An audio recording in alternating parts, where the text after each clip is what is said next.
Salut tout le monde, ça y est, on a atteint 2500 km, on est arrivé à Cracovie, alors qui n'est pas du tout la capitale de la Pologne, comme vous me l'avez fait remarquer effectivement.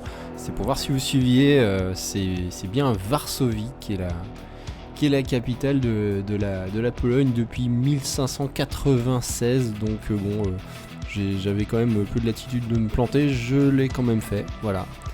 Aujourd'hui on va retrouver Magali et on va parler judo brésilien. À toi Magali. Salut à tous et bienvenue dans cette nouvelle vidéo Strava. Je me présente, je m'appelle Magali, ça va faire 20 ans que je suis au club. Je suis ceinture noire 2e dan et je suis également diplômée, donc je suis prof de judo, mais pas encore prof de judo au sein du club de La Chapelle.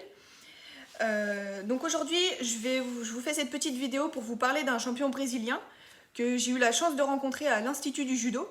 Si vous avez regardé la vidéo numéro 3 sur l'Institut du Judo, vous voyez à quoi ça correspond, sinon il est encore temps d'aller le faire.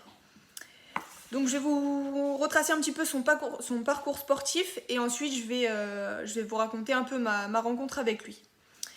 Donc il s'appelle William Lima, il est brésilien, il combat dans la catégorie des moins de 66 kg et il a 21 ans. Donc c'est un judoka jeune mais en pleine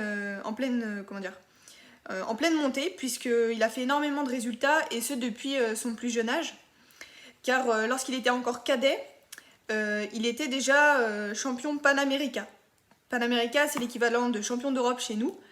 Donc c'est un de ses premiers titres majeurs. Donc en cadet, en 2017, il est devenu champion du Panamérica. Il a également participé à d'autres European Cup, comme celle de Zagreb ou de Berlin en 2017, où il se classe premier et deuxième. Donc déjà des résultats très tôt. Ensuite, quand il devient junior, il gagne également le championnat Panamérica, donc c'est 2 ans plus tard, en 2019. Et il est également classé sur de nombreux European Cup à travers toute la planète.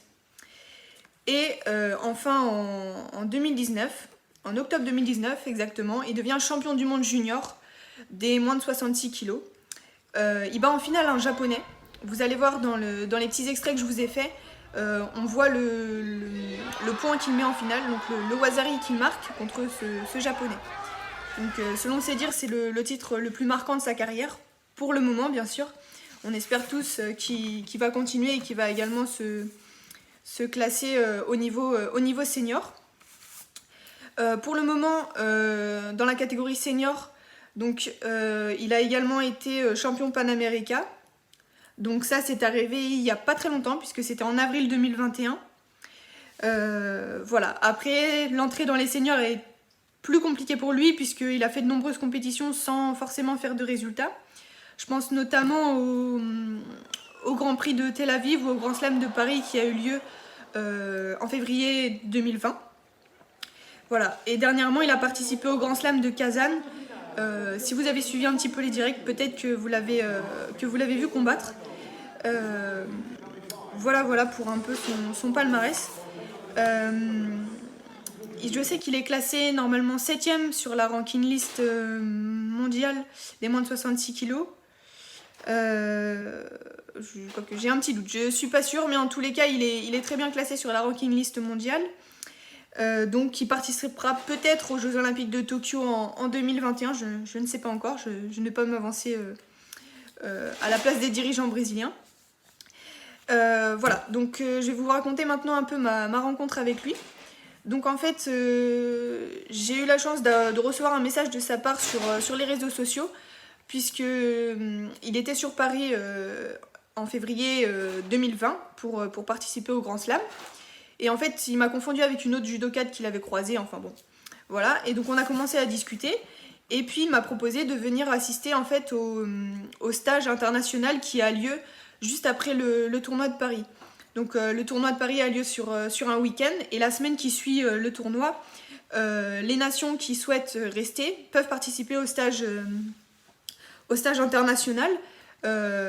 Sur toute la semaine. Donc ça permet de se confronter à tous les judokas de niveau mondial. C'est quand même une expérience intéressante. Et donc j'ai eu la chance de pouvoir y aller. ça se fait vraiment en petit comité en fait, il n'y a qu'une seule tribune qui est ouverte pour éviter qu'il y ait vraiment énormément de monde. Et en principe du coup les judokas sont divisés en deux, donc les féminines d'un côté et les masculins de l'autre. Donc en fait j'ai pu assister à la fois à l'entraînement des féminines et après celui des masculins. Où du coup j'ai vu Willian combattre avec différents adversaires de différents pays. Donc c'était vraiment impressionnant parce qu'il y avait un sacré panel de grands noms du judo. Non, c'est vraiment une expérience très enrichissante. Et à la fin de cet entraînement justement, donc, il est venu à ma rencontre. On a discuté un petit peu. Bon, en anglais bien sûr, parce que je parle pas encore le portugais. Donc voilà, donc c'était une rencontre très intéressante et en fait ça m'a permis de m'ouvrir à d'autres judokas que les judokas français finalement. Parce que quand on regarde une compétition, évidemment, on est souvent pour nos judokas, mais c'est intéressant aussi de s'intéresser à d'autres judokas dans d'autres pays. Et je vous invite à le faire parce qu'il y a de grands noms du judo dans d'autres pays. Et c'est intéressant aussi de voir un petit peu leur panel technique. William, lui, il travaille beaucoup sur tout ce qui va être seoinage. Vous allez voir dans les différentes vidéos que je vous ai mis en fond qu'il fait énormément de seoinage et très souvent ça marque. Ippon ou Wasari, peu importe, mais c'est des techniques assez puissantes et très rapides dans l'exécution et c'est ses techniques favorites. Voilà, j'espère que vous aurez apprécié cette petite vidéo et que ça vous donnera envie de regarder et d'apprendre à connaître d'autres judokas que nos judokas français. Même si on le sait tous, ce sont les meilleurs.